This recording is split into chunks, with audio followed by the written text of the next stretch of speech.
주님을 바꾸지 하늘이 다른 또 어떤 예배당에 나오셔서 또 온라인으로 함께 예배하는 여러분 모두에게 하늘의 은혜와 평강이 함께 하시기를 주의 이름으로 축복합니다.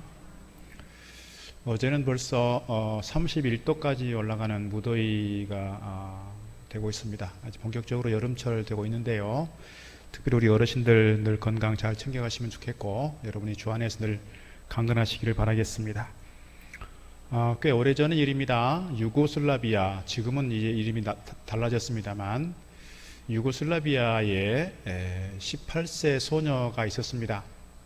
고등학교 졸업할 때쯤 되는 이 소녀가 자기 일생을 하나님께 바치겠습니다. 내가 주님 위해 살겠습니다. 그렇게 작정을 하고 고향을 떠나서 이제 영국으로 가는 소녀가 있었습니다. 그 소녀를 붙잡고 그 어머니가 이렇게 얘기했습니다. 얘야, 이제부터 예수님 손을 꼭 붙들어야 한다. 그리고 너의 손이 예수님 손처럼 되도록 애써야 한다. 그랬어요. 두 가지입니다. 하나는 너가 예수님 손을 꼭 붙잡아야 한다. 너의 손이 예수님 손처럼 되어야 한다. 이 어머니의 말씀을 평생 간직하면서 정말 그의 일생을 하나님께 집중하고 많은 어려움 속에서도 주님을 위해서 살았던 삶이었습니다. 예수님 손을 꼭 붙잡아야 된다는 말씀, 그리고 예수님 손처럼 역할을 감당해야 된다는 말씀을 기억하면서 평생을 하나님과 이웃을 위해 살았습니다. 그가 인도 콜카타에서 굶주림과 가난과 질병으로 죽어가는 많은 영혼들을 위해서 섬겼던 테레사 수녀입니다. 물론 처음부터 그렇게 한 건 아닙니다. 그가 유고슬라비아에서 영국으로 갔고 영국의 수녀원에서 교육받고 인도로 파송이 되죠. 인도로 파송이 되어서 학교에서 아이들을 가르치는 교사의 일을 합니다. 그리고 교장까지 합니다.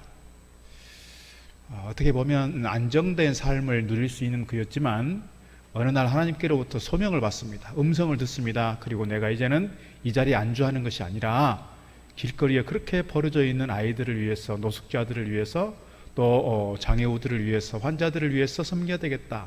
그런 부르심이 있었고 그 상부의 교황청과 위에 있는 상부에서 계속해서 반대를 했지만 그 열정을 꺾을 수 없었고 그가 그 어려운 환경에 있는 사람들을 위해서 평생 동안 남은 삶을 헌신했던 걸 볼 수 있습니다. 1979년도에 노벨 평화상이 주어졌습니다. 그러니까 세계적으로 그의 어떤 섬김과 헌신의 삶을 인정하게 된 것이죠. 노벨 평화상을 받으면서 상금으로 이 어려운 이웃들을 위해서 다 썼고요. 또 노벨 평화상 받은 사람들 이렇게 잔치를 베풀어 주는데 그 잔치에 참여하지 않으면서 그 잔치에 들어가는 비용을 나를 달라고, 이 비용을 이렇게 낭비할 것이 아니라 돈 한 푼이라도 더 이렇게 어려운 이웃들을 위해 쓰겠다고 그렇게 했습니다.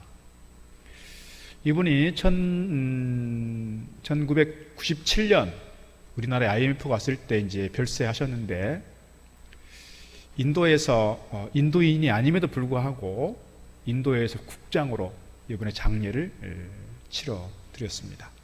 보통 대통령이나 왕 정도 돼야 국장의 취급을, 국장으로 어떤 예우를 받고 장례를 치르게 되는데 자기 나라 국민이 아님에도 불구하고 테레사 수녀를 위해서 정부에서 그렇게 국장으로 예우를 해드렸습니다.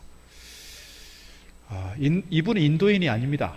인도에 주로 종교는 힌두교가 많고 또 아주 과격한 교도들이 많은데 이분이 학교를 그만두고 이렇게 길거리에 나와서 사역을 할 때 많은 사람들이 그를 조롱했습니다. 그를 공격했습니다.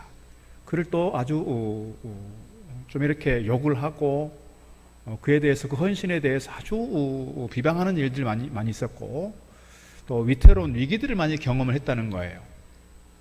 그럴 때마다 그는 어머니의 말씀을 늘 생각했습니다. 네가 예수님 손을 잘 붙잡아야 한다. 그리고 너의 손이 예수님 손처럼 돼야 된다. 그러면서 마지막까지 그가 그 일생을 어려운 이웃들을 위해 헌신했던 그 모습을 볼 수가 있습니다. 오늘 제가 말씀의 제목을 주의 손을 붙잡으라 이렇게 했습니다. 한번 따라하겠습니다. 주의 손을 붙잡으라. 우리가 특별히 어느 때에 주의 손을 더 잘 붙잡아야 되느냐? 우리가 풍랑을 만났을 때, 큰 파도를 경험할 때, 우리 인생이 내 스스로 감당할 수 없는 큰 무거운 짐을 지고 가야 할 때, 그때 더욱더 우리가 주님의 손을 붙잡고 가야 한다는 거예요. 오늘 말씀 보게 되면 이 풍랑을 만났던 제자들의 모습을 살펴볼 수 있습니다. 성경에 풍랑과 관련된 한 특별한 인물이 있습니다. 누굽니까? 요나입니다. 하나님께서 그를 세우셔서 니느웨로 가서 복음을 전하고 말씀을 선포하라고 하였는데, 이 요나의 마음속에 저 니느웨는 적국이에요. 우리를 괴롭게 하는 민족이에요. 우리를 힘들게 하는 민족이고, 우리 민족을 수탈해가는 그 민족의 수도인 그 니느웨에 가서 복음을 선포한다는 것은, 구원의 소식을 전한다는 것은 도저히 내 양심에, 내 마음에 허락이 안 되는 거예요. 그래서 다시스로 가는 배를 탔다가 풍랑을 만나게 되고, 이 풍랑이 나로 인한 것이로구나 깨달으면서 바다에 던지라 말씀하지요. 그리고 이 큰 물고기 뱃속에 있다가 토해져서 결국은 그 다시 니느웨에 가서 복음을 전하는 일들을 볼 수 있습니다.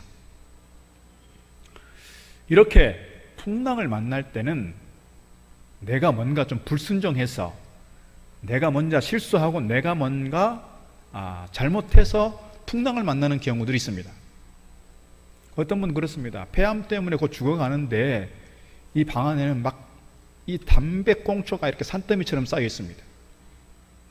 이것 때문에 폐암이 걸렸고, 이것 때문에 죽어가는데도 불구하고 죽을 때까지 그것을 못 버리는 거예요. 자기 잘못이고 자기 실수인데도 불구하고 가끔씩 그런 분들이 왜 내가 이렇게 고통당해야 되나 하소연하는 분들이 종종 있습니다. 끝까지 그것을 버리지 못하면서 이렇게 자기 실수와 자기 잘못 때문에, 불순종한 것 때문에 풍랑을 만나는 경우도 있지만, 문제는 뭐예요? 우리가 열심히 신앙생활하고 하나님 말씀 따라 순종하고, 내가 그래도 정말 하나님 앞에 아름답게 신실하게 헌신하고 충성해 왔는데 왜 나에게 이러한 병이 오고, 왜 나에게 이런 부도가 생기고, 왜 이렇게 내가 직장에서 잘려되고, 왜 내 가정에 이러한 환란이 와야 됩니까? 할 때 참 마음이 괴롭습니다. 더 힘든 것들이 더 가중되는 것 같습니다. 그런 경우들을 종종 우리가 주변에서 볼 수가 있습니다. 내가 그래도 신실하게 정말 기도해 왔고 열심히 섬겼고 예배해 왔는데, 내가 그래도 나름대로 충성한다고 해 왔는데 왜 나에게 이런 시련이 와야 되고, 왜 나에게 이런 파도가 오고, 왜 나에게 이런 풍랑이 와야 되는 겁니까? 할 때 이해가 잘 안 되고, 과연 하나님 살아계시는가? 하나님 과연 내 편이신가? 하나님 과연 공평하신 하나님이신가? 이런 회의가 될 때가 있더라는 거예요. 욥을 보면 그렇습니다. 욥이 동방의 의인이라고 인정받은 사람이었습니다. 정말 자녀들을 위해서 늘 제사를 드렸고 하나님께 예배했던 가족이었습니다. 그랬던 그가 어느 날 갑자기 모든 재산을 다 잃게 됐습니다. 10명의 자식들을 다 잃었습니다. 재산 하나 잃은 것도 괴로운 일인데 10명의 자식들을 다 잃었습니다. 거기다가 자기 온 몸이 만신창이가 됐습니다. 기왓장으로 몸을 긁지 않으면 시원함을 얻을 수 없는 그런 괴로운 상황 가운데 있습니다. 거기다 자기 아내는 자기를 향해서 저주하고 하나님을 저주하고 죽어라! 그리고서 떠나갑니다. 욥의 입장에서 얼마나 억울한 일이겠습니까? 욥의 입장에서 얼마나 괴로운 일이겠습니까? 내가 그래도 동방의 의인이라고 칭함받는 그런 정도의 수준에서 신앙생활을 했고 하나님을 섬겼고 제사해 왔는데 왜 나에게 이런 괴로움이 와야 됩니까? 그런 일들을 종종 경험하게 된다는 거예요. 이것이 그때 당시에 욥의 세계에서만이 아니라 오늘 이 시대를 살아가는 우리에게도 이런 일들이 종종 경험되더라 하는 것이지요. 건강이 파도에 맞을 수 있습니다. 행복이 파도에 맞아서 물에 빠질 때가 있고, 자녀들 때문에 바다에 빠지기도 하고, 물질 때문에 또는 하나님께 주신 기업과 사업장 때문에 어려움을 겪을 수 있습니다. 또 사람 때문에 깊은 바다로 빠져드는 경우들이 있습니다. 여러분, 이렇게 깊은 바다에 빠지게 될 때, 큰 풍랑을 만나게 될 때 여러분은 어떻게 대하십니까? 우리 사진을 한번 잠깐 볼까요? 큰 파도를 만날 때 어떤 사람은 이렇게 파도를 타고 다니는 사람이 있습니다. 서핑하는 사람입니다. 또 다른 사진을 봐도 그렇습니다. 큰 파도를 넘어서 이렇게 그 안에서 즐거움을 얻습니다. 파도만 오는 것이 아니라 큰 계곡의 급류를 만났을 때 급류를 타고 다니는 사람들이 있습니다. 이렇게 파도를 즐기는 사람이 있고요, 급류를 즐기는 사람이 있습니다. 이 그림을 봐도 이렇게 타고 다니는 사람이 있고 간혹 저렇게 중간에 빠지기도 합니다. 빠지고서 포기하는 것이 아니라 다시금 일어서서 이 급류를, 이 파도를 즐기는 사람이 있더라는 거예요. 물론 스포츠의 한 종목이고 레저를 위한 한 종목일 수 있겠으나 우리가 이런 큰 파도를 만났을 때, 이런 풍랑을 만났을 때 내가 어떻게 대해야 되느냐를 우리에게 가르쳐주는 좋은 교훈이 있는 그림이다, 사진이다, 이렇게 말씀드릴 수가 있습니다. 풍랑을 만날 때 보통 사람들이 세 가지로 반응한다고 합니다. 하나는 그 풍랑에 파묻혀서 그 풍랑 때문에 주눅이 들어서 포기해버리는 포기형이 있다고 하지요. 삶을 포기해버립니다. 인생을 포기해버립니다. 가정을 포기해버립니다. 안타까운 것은 뉴스에 간혹 등장하는 많은 사람들 중에 자기 스스로 자기 생명을 마감하는 사람들 가운데 특별히 장례 장면들을 보면 그 십자가가 자꾸 보일 때 제 마음이 참 안타까워요. 자기 스스로 자기 생명을 포기하고 얼마나 괴로우면, 얼마나 우울하면, 얼마나 힘들면 그랬을까도 싶지만 그럼에도 불구하고 사진에 보여지는 그 영상들에 보여지는 그 십자가를 볼 때마다 저분도 예수 믿는 사람일 텐데, 저분에게도 예수님이 계시는 분인데 예수님 바라보지 못하고 자기 생명을 스스로 포기해버린 그 모습 보면 참 마음이 안타깝습니다. 또 하나의 유형이 있다고 합니다. 풍랑을 만나면 그 풍랑 속에서 이 정도면 그래도 이 정도면 다행이야, 운명론적으로, 또는 이게 내 팔자지 내 운명인 걸 어떻게, 그렇게 하고 그 현실에 안주해버리는 사람이 있다는 거예요. 이게 뭐냐면 현실 안주형이에요. 또 하나의 부류가 있습니다. 아까 파도를 타는 것처럼, 급류를 타고 즐거움을 얻는 것처럼 파도야 올 테면 와라, 파도가 오지만, 풍랑이 일지만 그 풍랑을 어떻게든지 극복하고 이것을 정복해가는 정복형이 있다는 거예요. 여러분은 포기형이십니까? 안주형이십니까? 정복형이십니까? 여러분에게 삶에 큰 풍랑이 임했을 때, 큰 파도가 여러분에게 닥쳤을 때 여러분은 어떻게 대응하고 계시는가요? 대개 인생의 성공자들은, 승리했던 사람들은 풍랑을 만나고 역경을 만났을 때 주저앉은 사람들이 아니라, 또 그것에 내 운명이려니 내 팔자려니 하고 멈춰버리는 것이 아니라 어떻게든 이 풍랑과 맞서 싸우고 이 풍랑을 극복하고 이겨낸 정복자들이 인생에 승리한 사람들이고 성공한 사람들이다, 이렇게 말씀드릴 수가 있습니다. 오늘 우리 가운데 풍랑이 있을 때에 포기하거나 안주하지 마시고 정복하고 극복함으로써 인생의 승리자들이 다 되기를 주의 이름으로 축복합니다. 오늘 본문 말씀 속에서 우리가 인생의 바다를 항해해 갈 때 우리가 풍랑을 만나게 되면 어떻게 해야 되는지, 풍랑이 도대체 나에게 어떤 의미가 있는지, 풍랑을 어떻게 극복해 가야 되는지 오늘 우리에게 분명히 주는 메시지들이 있습니다. 이 메시지에 함께 귀를 기울이시고 경청할 수 있기를 바라겠습니다. 우리에게 주시는 첫 번째 메시지는 뭐냐면, 우리가 풍랑을 만날 때 그 풍랑 때문에 주시는, 이 풍랑으로 인해서 주시는 주님의 뜻이 무엇인가, 주님께서 우리에게 주시는 그 계획과 섭리가 무엇인가를 물을 수 있어야 되고 찾을 수 있어야 된다는 거예요. 이 풍랑이 나에게 어떤 의미일까? 왜 나에게 이런 풍랑을 주시는가? 그런 물음이, 신앙적인 좀 도전이 우리에게 필요하다, 그런 이야기입니다.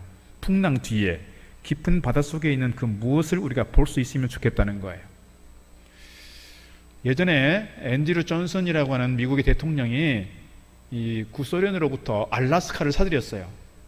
알라스카는 동토의 땅 아니겠습니까? 다 얼음으로 묻혀 있는, 얼음으로 덮여 있는 그 땅인데, 많은 사람들이 그 땅을 살 때 아주 헐값으로 샀지만 그 쓸데없는 짓을 하고 있는 거 아니냐, 왜 저 쓸모없는 땅을 사느냐, 사람들이 막 공격했어요. 신문에서 계속해서, 방송에서 계속해서 그를 공격했어요. 그런데 나중에 그 동토의 땅에 지하 자원이 엄청 매장되어 있다는 걸 사실 알게 됐어요. 금광이 발견이 되고 석유가 발견이 되고 계속해서 많은 자원들이 등장하면서 사람들의 생각이 바뀌었어요. 저 땅은 저주의 땅이 아니라 저 땅은 축복의 땅이로구나. 우리에게도 얼음 같은 그런 일들을 만날 수 있어요. 풍랑 같은 그것을 만날 수 있어요. 그러나 그 풍랑 아래에 내재되어 있는, 풍랑 이후에 오는 그 하나님의 뜻, 하나님의 잠재된, 하나님의 위장된 축복이 있다고 생각하면 이 풍랑을 통해서 하나님은 나에게 무엇을 깨닫게 하시려고, 무엇을 얻게 하시려고, 무엇을 주시려고 하나님께서 나에게 이 풍랑을 주시는가를 우리가 좀 생각하고 기도할 필요가 있다는 것입니다. 오늘 22절 말씀 보니까 이렇게 기록하고 있습니다. 예수께서 즉시 제자들을 재촉하사 자기가 무리를 보내는 동안에 배를 타고 앞서 건너편으로 가게 하시고 그랬습니다. 재촉하사라고 하는 단어는 아낭카조라고 하는 단어입니다. 이 아낭카조라고 하는 단어는 억지로 가게 한다, 그런 뜻이래요. 그러니까 오늘 본문의 상황을 좀 보면 앞에는 어떤 상황이 있냐면 예수님께서 오병이어의 기적을 베푸시고 그리고 난 이후에 생기는 일이에요. 오병이어의 기적을 일으키시고 나서 제자들의 모습은, 제자들의 마음은 어땠을까요? 요즘 우리로 말하면 어려운 시대에 경제 대통령이 나와서 우리나라가 정말 잘 살게 되면 얼마나 좋겠나, 뭐 그런 기대감을 잔뜩 갖게 되었을 거예요. 이 오병이어, 이 물고기 2마리하고 이 빵 5조각 가지고 이렇게 5,000명이나 먹이고 12광주리나 남게 했으니 이처럼 많은 기적이 정말 그들에게 현실적으로 그렇게 필요한 그런 기적의 역사가 지금 그들 가운데 경험됐어요. 목도했어요. 이것을 나눴어요. 제자들의 마음 가운데 어떤 마음이 있을까요? 얼마나 큰 보람이 있을까요?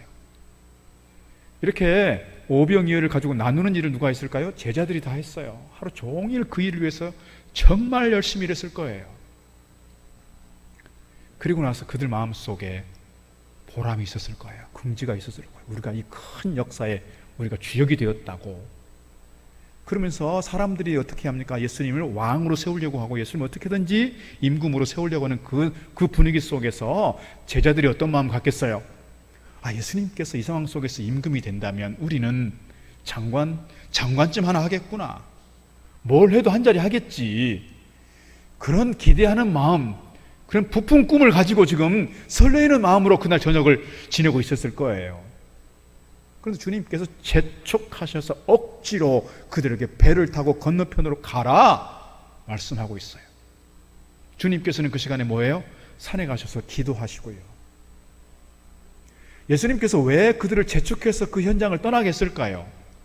그들이 지금 누리고 있는 그 축복의 현장, 그 기적의 현장에서 머물러 있지 않도록, 그것에 안주해 있지 않도록 주님께서 그들을 보내셨다는 거예요. 오늘도 우리의 가끔씩 그럴 때가 있습니다. 내가 뭔가 큰 일을 이뤘어요. 막 보람이 있고 내가 막 긍지가 있고 막 자부심이 생겼습니다. 그럴 때 그곳에 멈추고 그곳에 안주하는 것이 아니라 또 다른 하나님의 거룩한 목적과 비전을 품고 내일을 향해서 가야 한다는 거예요. 그곳에 안주해 있지 말고 그곳에 머물러 있지 말고. 오늘 우리에게 이것을 가르쳐 주는 것 같습니다. 무엇보다 그들이 지금 누리고 있는 그 축복에 집착하지 않도록 주님께서 그들을 내어 보내신 것처럼 오늘 우리에게도 가끔씩 풍랑이 올 때는 그런 의미가, 그런 주님의 의도가 있다는 것을 우리가 잊지 말아야 한다는 사실입니다. 또 하나의 중요한 의미는 뭘까 생각하면 주님께서는 이 풍랑을 통해서 제자들에게 겸손을 가르치신 것 같습니다. 여러분, 지금 제자들이 이 배를 타고 가다가 갑자기 풍랑을 만나게 됐어요. 풍랑을 만났을 때 제자들이 할 수 있는 일이 뭐가 있을까요? 지난 몇 시간 전에만 해도 그들이 주님과 함께 큰 기적의 주인공이 됐어요. 축복의 주인공이 됐어요. 그래서 뭔가 하는 것 같았어요. 뭔가 할 수 있을 것 같았어요. 그런데 풍랑을 만나고 나니 그들이 할 수 있는 건 아무것도 없어요. 그들이 무슨 장관을 기대하고 뭔가 부푼 꿈을 기대하고 있었던 것 같은데 그건 지금 아무 소용이 없어요. 지금 죽느냐 사느냐의 문제예요. 생존의 문제예요. 이 풍랑을 우리가 이겨낼 것인가 말 것인가의 문제예요. 다른 거 꿈꿀 수가 없어요. 생각할 수가 없어요. 그들은 지금 당장 현실 앞에 닥친 문제가 뭐예요? 이 풍랑의 문제 속에서 그들은 곧 죽게 생겼으니 아무것도 할 수 없어요. 그럴 때 할 수 있는 게 뭘까요? 우리가 그런 상황 속에서 할 수 있는 게 뭘까요? 기도밖에 없어요. 겸손해지는 거예요. 낮아질 수밖에 없어요. 여러분, 우리가 절박하게 기도할 때는 언제입니까? 내가 정말 힘든 일을 만났을 때, 큰 풍랑을 만났을 때예요. 목회자들이 많이 안타까워하는 것 가운데 하나는 이거예요. 우리가 70년대, 80년대를 지나면서 우리 한국 교회가 정말 절박감을 가지고 기도했어요. 밤을 새벽하면서 기도하고 철야하면서 기도하고 금식하면서 기도하고 여러분 부흥회가 있으면요, 부흥회 하는 곳마다 찾아다니면서 집회를 참석했어요. 또 산기도 가기도 하고요, 또 기도원에 가기도 하고요. 그런 절박한 마음 가지고 막 기도해서 은혜를 사모했어요. 하나님 주실 은혜를 사모하고 기도했어요. 지금은요, 저부터가 그 절박감이 없어진 것 같아요. 문제가 있고 아픔이 있어도 그렇게 절박하게 막 철야하면서 금식하면서 기도하지 않는 것 같아요. 저부터가 게을러졌어요. 절박감이 사라졌어요. 오늘 우리에게 있어서 풍랑을 만나게 될 때, 어려운 일들을 만나게 될 때 하나님께서 왜 나에게 이런 일을 주시는가를 생각하면 나로 하여금 더 낮아지고, 나로 하여금 내 마음을 더 비우고, 나로 하여금 더 겸손해져서 하나님을 찾고 기도하도록 하나님께서 나를 기도의 자리로 부르시는구나, 이렇게 생각하면 틀림이 없습니다. 풍랑을 만나셨다면, 어려움을 겪고 있다면, 아무것도 할 수 없다고 느낄 그때에 주님을 찾을 수 있기를 바라겠습니다. 여러분 운동을 좀 하다 보면 그렇습니다. 뭐 탁구를 하든지 테니스를 하든지 골프를 하든지 뭘 하든지 보면 늘 코치들이 가르치는 게 있어요. 뭐냐면요, 힘을 빼라, 힘을. 근데 초보자들은 힘을 뺄 수가 없어요. 자기 힘으로 막 어떻게든지 하려고 하지, 자기 힘으로 막 죽기 살기를 한단 말이죠. 근데 코치들은 자꾸 힘을 빼라 그래요. 나중에 가면 힘을 뺀다는 의미가 뭔지를 아는 것 같아요. 오늘 지금 제자들이 지금 오늘 본문에 보면은 뭐예요? 사경에 그랬어요. 사경은 뭐냐면 새벽 3시부터 6시까지를 사경이라고 그래요. 그러니까 예수님께서 제자들이 지금 밤새도록 그들이 고통 중에서 풍랑과 싸우고 있을 때 힘이 다 빠진 그 상태에서 주님께서는 그들로 하여금 주님을 찾게 하고 기도하게 하는 것 같습니다. 오늘 우리가 내 힘으로 뭔가를 막 해보겠다, 내 힘으로 뭔가를 막 극복해보겠다, 이렇게 내 어떤 힘이, 내 어떤 의지가 아니라 주님께 모든 걸 맡길 수 있도록 주님께서 우리에게 힘을 빼고 있다는 거예요. 힘을. 내가 뭔가를 하려고 하고, 내가 아니면 안 되고, 내 어떤 실력으로 해보겠다, 그런 때가 아니라 정말 주님께서 우리를 힘을 빼게 하고 또 빼게 해서 낮아지고 겸손하게 하셔서 우리로 하여금 주님께 기도하게 하고 주님을 찾게 하는 것 같다, 이런 마음을 가질 수 있으면 좋겠습니다. 대구의 한 장로님께서 대구 성서공단에서 직물 염색 가공업을 했습니다. 이 장로님이 처음에 공장을 시작하면서 정말 기도했습니다.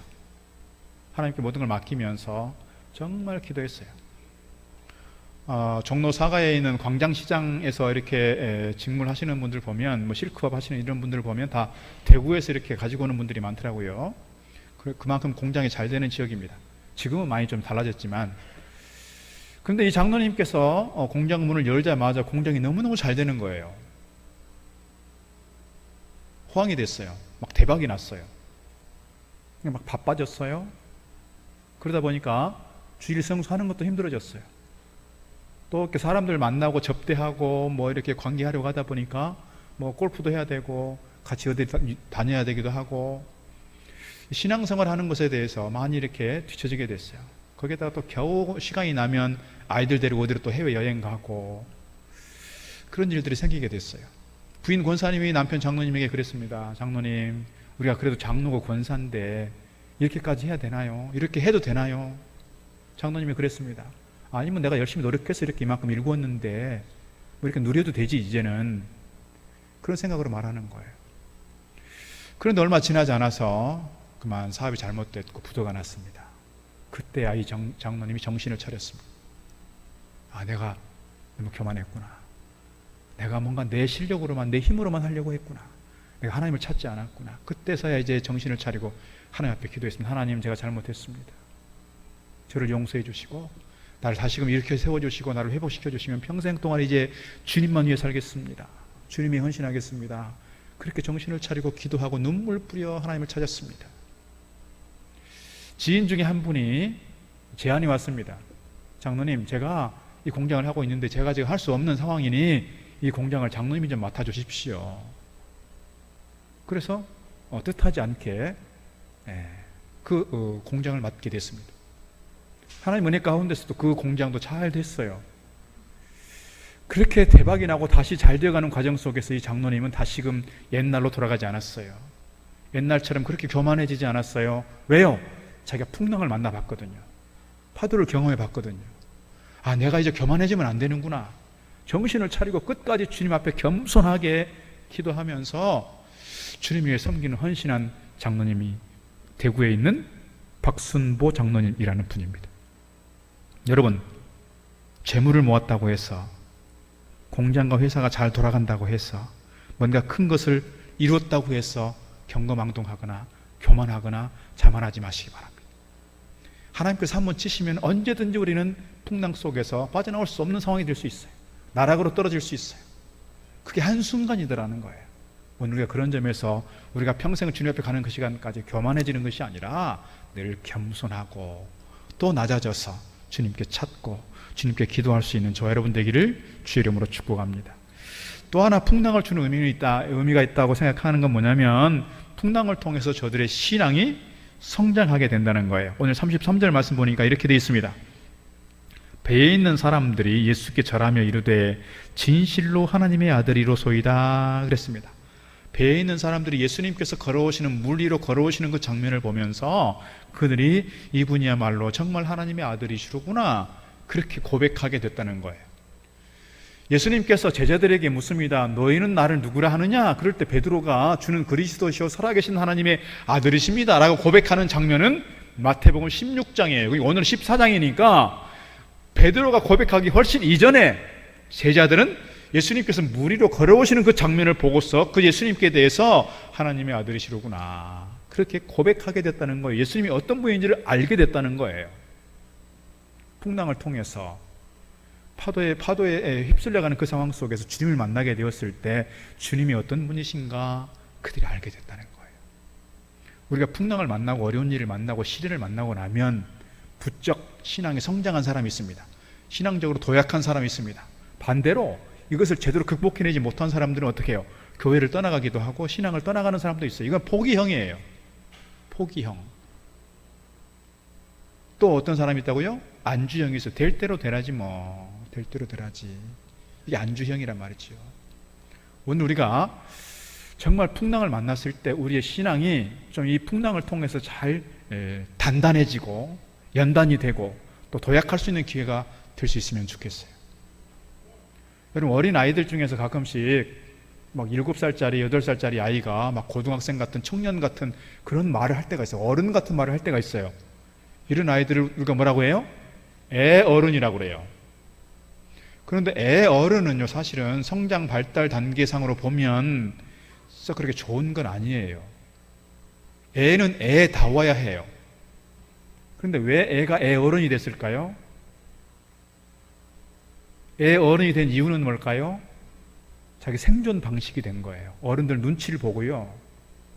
내가 이렇게 살아야 내가 인정받게 되고요. 내가 칭찬받는다는 걸 애가 알아요. 생존 방식을 터득한 거예요. 이것은요, 애답지 않는 거예요. 고등학생쯤 되고 청년쯤 됐을 때 또는 어른이 됐을 때 생각해야 될 것들을 아이가 생각하고 있다는 것은 사실은 건강한 건 아닌 것 같아요. 그런데 왜 아이가 그렇게 애 어른이 됐을까요? 애가 살아가면서 고생을 많이 했다거나 어른들로부터 폭력적 상황에 놓여 있다거나 계속해서 이 아이가 어려운 상황 가운데 처하게 됐을 때 아이들은 그렇게 큰다는 거예요. 생각이 커요. 생각이. 우리가 신앙적으로 여렸을 때도요, 신앙적으로 어려웠을 때도요, 신앙적으로 약할 때에도요, 이런 풍랑을 만나고 어려운 상황을 만나게 되면 우리가 이것을 잘 극복해냈을 때 신앙적으로 어른이 될 수 있다는 거예요. 신앙적으로 성장할 수 있고 신앙적으로 성숙해진다는 거예요. 오늘 제자들이 풍랑 속에서 주님을 만나게 되었고 주님에 대해서 신앙적으로 고백하고 저들의 신앙이 자라갔던 것처럼 풍랑 속에서 우리가 주저앉아버리고 포기해버리고 안주해버리는 것이 아니라 이것을 잘 감당하고 극복해 감으로써 우리의 신앙도 새롭게 도약할 수 있는, 성장해 갈 수 있는 좋은 기회 될 수 있기를 주의 이름으로 축복합니다. 두 번째, 우리에게 주시는 메시지가 있다면 풍랑을 만날 때 주님께서 풍랑 만난 자들을 찾아오시고 풍랑을 잔잔하게 한다는 거예요. 풍랑을 만나는 자들을 주님께서 어떻게 한다고요? 찾아오시는 거예요. 25절, 26절, 27절 보면 이렇게 되어 있습니다. 밤 사경에 예수께서 바다 위로 걸어서 제자들에게 오시니 제자들이 그가 바다 위로 걸어오심을 보고 놀라 유령이라 하며 무서워하여 소리 지르거늘 예수께서 즉시 이르시되 안심하라 나니 두려워하지 말라 그랬습니다. 아까 말씀드린 것처럼 사경은 새벽 3시에서 6시 사이예요. 우리는 뭐 이렇게 1시, 2시 이렇게 가지만 우리도 예전에는 사실 1경, 2경, 3경, 4경 이렇게 했습니다. 저녁 6시부터 9시까지를 1경, 9시에서 12시를 2경, 12시부터 3시까지를 3경, 그리고 4경은 새벽이에요. 예수님께서 그들을 찾아가시는 때가 언제라고요? 새벽이에요. 밤새도록 제자들이 풍랑과 씨름했을 거예요. 싸웠을 거예요. 아까 말씀드린 것처럼 아마 진을 뺐을 거예요. 자기들이 뭔가 해보려고 그렇게 했지만 안 됐어요. 할 수 있는 게 없었어요. 그때 주님께서 그들을 보시고 어떻게 해요? 찾아오십니다. 주님은 지금 산에 가셔서 기도하는 시간이었어요. 기도하는 그 시간에 제자들이 이렇게 풍랑 만나서 고생하는 걸 아시고 그들에게 무리를 걸어서 찾아오시는 거예요. 우리가 풍랑 가운데 있을 때, 정말 삶의 위기 가운데 있을 때 우리를 주님께서 버려두시는 것이 아니고 우리를 찾아오시는 줄로 믿습니다. 여러분 가끔씩 보면 나 혼자라고 느낄 때가 있습니다. 아무도 주변에 없다고 느낄 때가 있습니다. 물론 우리가 홀로서기를 잘 해야 돼요.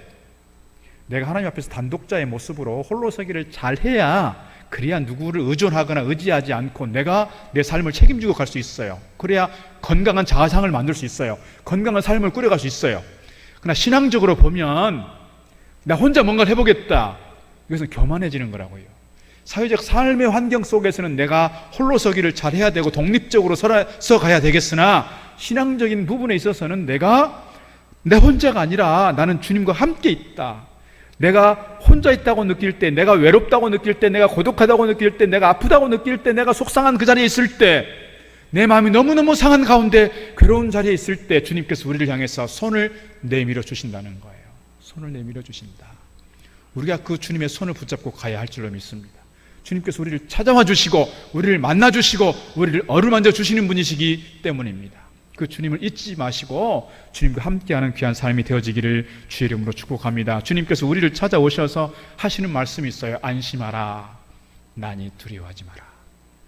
주님께서 이렇게 말씀하실 때 제자들의 마음에 평안이 왔을 거예요. 제자들의 마음에 그들이 안심하게 됐을 거예요. 아직은 주님께서 나니 두려워하지 마라 안심하라고 할 그때에도 바다는 잠잠해지지 않았어요. 풍랑이 멈춰지지 않았어요. 오늘 본문의 말씀 보면 그래요. 풍랑이 잠잠해진 건 그 다음이에요. 그럼에도 불구하고 주님께서 그들에게 나타나셨고 찾아오셨고 두려워하지 마라 나니 안심하라 했을 때 제자들의 마음은 주님께서 함께 하신다는 사실을 알고 놓여졌을 거예요. 우리가 아직도 풍랑이 멈춰지지 않았을 때, 아직도 내가 풍랑 가운데 있을 때 주님을 만나게 되면 주님으로 인해서 내가 안심하게 되고 주님으로 인해서 내 마음의 평안함을 누리게 되는 줄 믿습니다. 에디슨이 탄생 100주년 추모 행사가 있었습니다. 토마스 에디슨, 우리가 잘 아는 이 전기를 만든 사람이죠. 그가 죽기 전에 사용했던 이 책상 서랍을 열어보기로 했는데요. 서랍이 잠겨져 있었어요. 이제 그분이 돌아가시고 났으니까 이제 이 서랍을 열게 됐어요. 10년 동안이나 서랍을 잠궈뒀다고 하는데 그 서랍을 열고 나니까 다른 건 없고 종이 한 장이 있었다고 합니다. 종이 한 장. 종이 한 장이 이렇게 쓰여 있었습니다. 캄캄하고 어려울 때는 요나를 생각하라. 캄캄하고 어려울 때는 요나를 생각하라. 풍랑 가운데 그가 바다에 던져졌을 때, 큰 물고기 뱃속에 깜깜한 그때 요나가 하나님을 찾고 기도했던 것처럼 에디슨도 그의 삶의 과정 속에서 어려운 일을 만나고 힘든 일들을 만날 때 그가 주저앉지 않고 요나를 생각하면서 하나님을 찾고 기도했다는 거예요. 그래서 그의 삶의 과정에서 어려운 일들을 많이 만났음에도 불구하고 극복해낼 수 있는 힘을 갖게 되었다는 거예요. 어려운 일을 당하고 캄캄할 때 고래 뱃속에 이 물고기 뱃속에 들어가 있던 요나를 생각하라. 이것이 에디슨의 생활 신조였다는 것이죠. 오늘 우리가 어려움 가운데 있을 때 우리를 버리시는 것이 아니라 우리를 찾아오시는 주님을 생각하고 깜깜한 그곳에서 기도했던 그 요나처럼 주님을 찾는 가운데 하루하루의 삶이 승리의 삶 되기를 주의 이름으로 축복합니다. 32절 말씀 보니까 배에 함께 오름에 바람이 그치는지라 그랬습니다. 풍랑을 잔잔케 하시는 주님이십니다. 바다를 다스리시는 주님이십니다. 풍랑을 다스리시는 주님이십니다. 주님께서 배에 오르셨을 때 바다가 잠잠해졌다 그랬습니다. 주님께서 우리의 삶의 현장에 함께 하시고 우리 인생의 배에 주님 탑승하시게 되면 우리의 삶이 또 평탄하게 되는 줄 믿습니다. 파도 이후에, 풍랑 이후에 새로운 삶의 역사가 이루어진다는 것이지요. 우리 안에 주님께서 찾아와 주시고 역사하실 때 풍랑을 잔잔케 하시는 주님과 동행하시면 늘 믿음으로 승리하게 되는 줄 믿습니다. 한 가지 더 오늘 말씀을 더 드리려고 합니다. 풍랑을 만날 때 우리가 주님께 집중하고 주님의 손을 붙잡아야 한다는 거예요. 28절 29절에서 이렇게 말씀합니다. 베드로가 대답하여 이르되 주여 만일 주님이시거든 나를 명하사 물 위로 오라 하소서 하니 오라 하시니 베드로가 배에서 내려 물 위로 걸어서 예수께로 갔다 그랬습니다. 주님께서 물 위로 걸어오시는 장면을 보고 유령인가 했더니 주님께서 나다 그랬어요. 그래서 베드로가 묻습니다. 주님이시거든 나로 하여금 물 위를 걷게 해주십시오. 베드로가 가지고 있는 그 순수한 신앙을 좀 볼 수 있는 것 같아요. 우리에게도 그런 좀 신앙적 도전이 필요하지 않을까 싶습니다. 뭔가 하려고 할 때 뭔가 자꾸 상황을 생각하게 되고 다른 환경을 생각하게 되고 조건을 생각하는 것이 아니라 누구를 보고 주님을 보고 무엇에 의지하여? 주님 말씀 의지하여 가보는 거지요. 가보는 거예요. 물 위를 걸었어요. 그런데 그가 주님을 바라보고 갔을 때는 물에 빠지지 않았는데요. 그 다음에 보니까 그가 무엇을 보고 무서워했느냐 이렇게 기록하고 있습니다. 30절 바람을 보고 무서워 빠져가는지라 소리질러 이르되 주여 나를 구원하소서 하니 그랬습니다. 바람을 보고 무서워했다는 거예요. 풍랑이 있는 그 상황, 파도가 있는 그 상황을 보면서 오늘 베드로는 두려움에 빠지게 됐습니다. 무서움 가운데 됐습니다. 주님을 놓쳐버리고 파도만 보게 되니까 무서워서 빠지게 된 겁니다. 그때 주님께서 저를 붙잡아 주시는 것이죠. 그럴 때마다 오늘 우리가 꼭 놓치지 말아야 되는 것은 주님께 집중하고 주님을 바라보고 주님 내미시는 손을 붙잡을 필요가 있다는 거예요. 우리가 혼자가 아닌 줄 믿습니다. 우리 주님께서 우리와 함께 하시는 줄 믿습니다. 우리가 풍랑 가운데 있을 때에도 주님을 바라보면서 주님께 의지하고 믿음으로 달려가고 주님 내미시는 손 붙잡고 하루하루 승리의 삶 살아가는 저와 여러분 되기를 주의 이름으로 축복합니다. 기도하겠습니다. 하나님 아버지 감사합니다. 오늘 저희들 주님 전에 나올 때에 무거운 짐을 가지고 나왔지만 주님 이 짐을 주님께 맡깁니다. 저희들의 미래와 저희들의 가정과 저희들의 건강과 저희들의 자녀와 저희들에게 주신 기업을 하나님께 맡깁니다. 능치 못하심이 없으신 우리 하나님께서 저들을 넉넉히 채워주시고 이끌어주시고 주님 저들의 손 붙잡고 달려갈 수 있도록 도와주셔서 이 풍랑의 시기를 잘 건너갈 수 있도록 축복하여 주옵소서. 주님 말씀으로 다스리시고 우리 행하는 모든 일들에 주님 손잡고 승리하는 저희들 되도록 인도해 주옵소서. 그래서 이 풍랑이 우리에게 저주요, 풍랑이 우리를 무너뜨리는 것이 아니라 오히려 풍랑이 우리에게 축복이요, 풍랑이 우리에게 하나님의 기적을 가져오는 거룩한 통로 되도록 축복하여 주옵소서. 예수님 이름으로 기도드리옵나이다. 아멘. 다른 어떤 은혜 구하지 않으리 오직 주